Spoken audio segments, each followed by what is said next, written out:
और मैं मुबारकबाद पेश करता हूँ अवेयरनेस फाउंडेशन वालों को, जिन लोगों ने इसमें काम किया उन सबको। मैंने रिपोर्ट को अभी पढ़ा है और मैंने थोड़े दिन पहले भी इसको देखा था। मुझे इसकी एक कॉपी मुझे ये सहूलत मैसर आई कि पहले मिल गई थी। मैंने इसको पहले भी पढ़ा था और ज़बरदस्त काम हुआ अल्हम्दुलिल्लाह, और ये काम जारी रहना चाहिए। मैं एक चीज़ की उम्मीद करता हूँ और दुआ भी करते हैं भट्ट साहब कि अगले साल ये जो लिस्ट है सहाफ़ियों वाली, ये छोटी होगी और हम यहाँ पे ज़्यादा लोग बैठे होंगे। लोग इसमें कम हो गए और हॉल में ज़्यादा होंगे। मैं इस बात की उम्मीद करता हूँ। मैं क्योंकि तनकीद करता हूँ बहुत खुलकर, और मुझे आदत है बहुत खुलकर बात करने की, तो मैं उन सबको वेलकम करता हूँ जो भी तनकीद करना चाहता है। बहुत अच्छी बात है, डिस्कस कीजिए हमारे कंडक्ट को और हमें भी करने दीजिए फिर। लेकिन किसी को यह हक नहीं पहुंचता कि वो मारे, वो डराए, वो जबर करे। यहां सब लोग ये बात कर रहे थे कि इकट्ठा होना पड़ेगा, यूनिटी होनी चाहिए। तो मुझे वो सिंपली एक दो लाइनें याद आ गई कि जबर का मौसम कब बदलेगा, जबर का मौसम कब बदलेगा, हम बदलेंगे तब बदलेगा, और बदलेगा, जरूर बदलेगा। मैं कुछ चीजें बड़ी क्लियर कर देना चाहता हूं अगले 2-4 मिनट के अंदर, कोई गलतफहमी रहे ना, खुलकर बात कर लेते हैं। हमारे ऊपर पर्चे देने की औकात पॉलिटिशियंस की नहीं है। ये क्या बेचते हैं, पर्चा देंगे हम पे, कमजोर लोग, बुज़दिल। ये इमरान खान पर्चा करवाएगा, नवाज शरीफ करवाएगा, आसिफ जरदारी पर्चा करवाएगा हम पे। ये औकात है पर्चा देने की इनकी? भट्ट साहब नहीं करवा सकते ये। इनकी क्या जरूरत है कि हमारे ऊपर पर्चा करवाएं? पर्चा मेरे पे हो या मीर शकील पे हो, अरशद शरीफ पे हो या साबिर शाकिर पे हो, समी भाई पे हो या भट्ट साहब आपके ऊपर हो या जमीर भाई आपके ऊपर हो, ये नहीं करवा सकते पर्चा। ये जो पर्चा हमारे ऊपर होता है ना, बगावत का, गद्दारी का, इसके कॉपीराइट ही नहीं है पॉलिटिशियंस के पास। हर चीज के कॉपीराइट्स होते हैं ना। ये जो रियासत से बगावत का और गद्दारी का मुकदमा है, इसके कॉपीराइट इन सियासतदानों के पास नहीं है, वो इनके अब्बा जी के पास हैं, पाकिस्तान की एस्टेब्लिशमेंट के पास हैं कॉपीराइट्स। गद्दारी का पर्चा, बगावत का पर्चा, वो हम पे करवाएंगे। दुनिया के किसी मुल्क में ये पर्चे नहीं हो रहे, क्योंकि सब मुल्कों को इस बात का यकीन है कि उस मुल्क में रहने वाले शहरी उस मुल्क के वफादार हैं। सिर्फ पाकिस्तान के अंदर एस्टेब्लिशमेंट को इस बात का शक अभी बाकी है कि यहां पे गद्दार भी हैं और बागी भी हैं। क्यों शक करते हो? क्या मसला है आपका? ये कहना चाहिए, वो नहीं कहना चाहिए, सवाल ही तो पूछते हैं। हम करते क्या है? यानी अजीबो गरीब किस्म के स्टैंडर्ड्स पाकिस्तान में बनाए हुए हैं। मैं कुछ चीजें आपके सामने रख देता हूं। पाकिस्तान की एस्टेब्लिशमेंट से खुली खुली मैं सामने बात कर देता हूं। आप गैरों की जंग में हमें धकेल दें तो आप मुहिब्बे वतन हैं, और हम आपसे ये पूछें कि इतने सारे बंदे क्यों मारे जा रहे हैं, तो हम गद्दार भी हैं और बागी भी हैं। आप बंद कमरों के अंदर फैसले करें इस मुल्क के 22 करोड़ अवाम के, तो आप मुहिब्बे वतन हैं। हम आपसे पूछें कि उन फैसलों के नताइज पे नजर देखिए, बताएं कि ये हालात क्यों हुए, तो हम गद्दार हैं। आप पाकिस्तान में बार बार रजीम चेंज ऑपरेशंस करें, मुंतखब हुकूमतों को गिराएं, तो आप मुहिब्बे वतन हैं। हम आपसे पूछें कि ये क्यों किया, तो हम गद्दार भी हैं और हम बागी भी हैं। आप वजीर आजमों के इंटरव्यूज करें और फैसला करें कि इसको बनाना है और इसको नहीं बनाना, तो आप मुहिब्बे वतन हैं। और हम जब ये कहें कि जनाब अवाम का फैसला होना चाहिए, ये 22 करोड़ लोग हैं, कीड़े मकोड़े नहीं हैं, तो हम गद्दार भी हैं और हम बागी भी हैं। यानी आप बगावतों के और गद्दारियों के मुकदमे दर्ज करवाएं जो पूरी दुनिया में नहीं हो रहे। और जब हम आपको यह कहें कि क्या हम बागी हैं, तो उस पर भी हम बागी हैं, उस पर भी हम गद्दार हैं। यानी अजीबो गरीब किस्म का क्राइटेरिया बनाया हुआ है। आप हमारे लिए हमारे मुल्क की जमीन को तंग कर दें तो आप मुहिब्बे वतन हैं, और हम अपनी जमीन पे आजादी से रहने का हक मांगें तो हम गद्दार हैं, हम बागी हैं। आप खुदा ना खास्ता कभी हार भी जाएं तो आप मुहिब्बे वतन हैं, और हम आपसे पूछें कि हुजूरे वाला ये क्या हुआ था, तो हम गद्दार हैं, हम बागी हैं। आप किसी एक तजर्बे में नाकाम हो जाएं तो आप मुहिब्बे वतन हैं, और हम सिर्फ नाकामी की निशानदेही कर दें तो हम गद्दार हैं, हम बागी हैं। हम हंसे तो गद्दार हैं, रोएं तो गद्दार हैं, बोलें तो गद्दार हैं, चुप रहें तो गद्दार हैं, बात करें तो गद्दार हैं, ना करें तो गद्दार हैं, हम सवाल करें तो गद्दार हैं, जवाब मांगे तो गद्दार हैं, जवाब ना देने पर रिएक्ट करें फिर गद्दार हैं। क्योंकि हम पैदा हुए हैं हुजूर गद्दारी के लिए।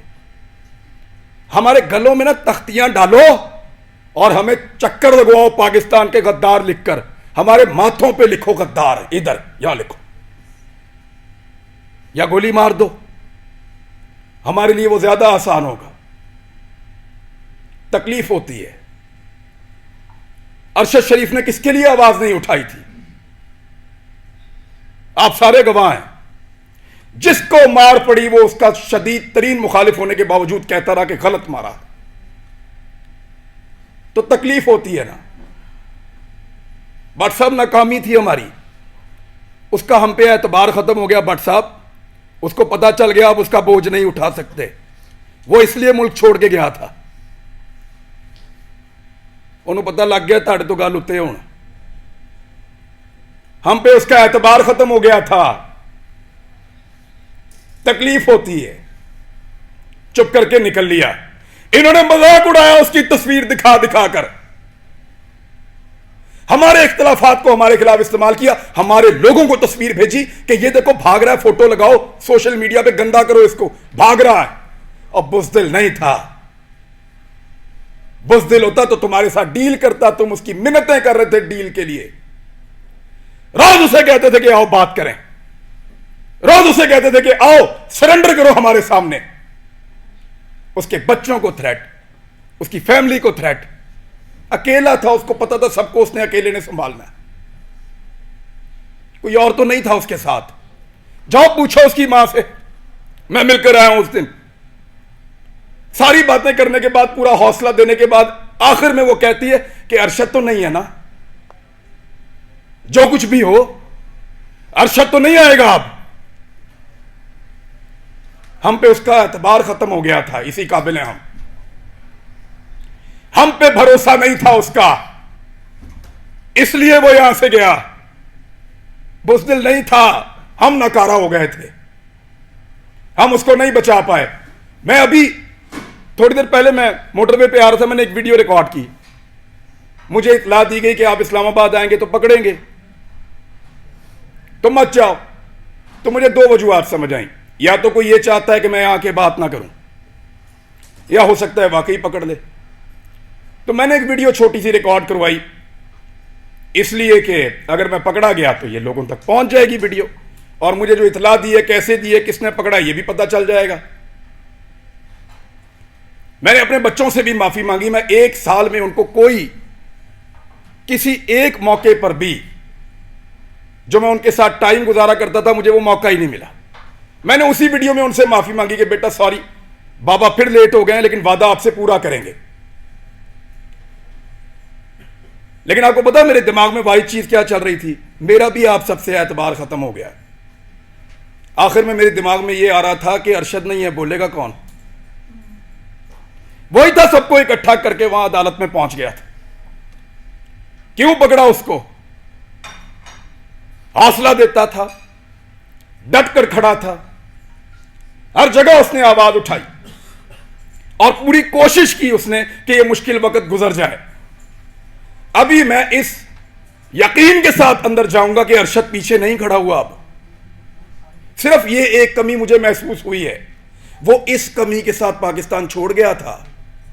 वो तकलीफ मैंने आज पहली मर्तबा महसूस की है कि जब वो ये मुल्क छोड़कर जा रहा था तो वो कितना बेबस था, और उसका हमने मजाक उड़ाया कि फलां फ्लाइट से निकल गया, इस तरह निकल गया, इस तरह भाग लिया। उसने मुझे फोन पे बताया, इमरान तुझे पता है मैं कैमरे में जानबूझकर मुस्कुरा रहा था, वो इसलिए कि मुझे पता था ये मेरा मजाक उड़ाएंगे।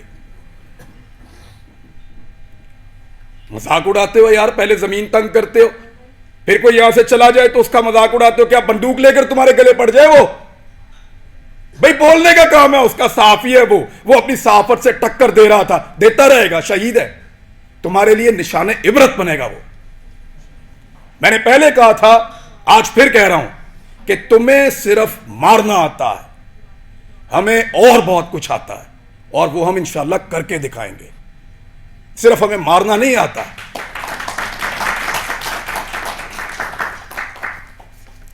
दबा दबा के और जिसको दबाया एस्टेब्लिशमेंट ने दबाया। हामिद मीर का प्रोग्राम में बड़ा खुश था उस दौर में जब बंद हुआ,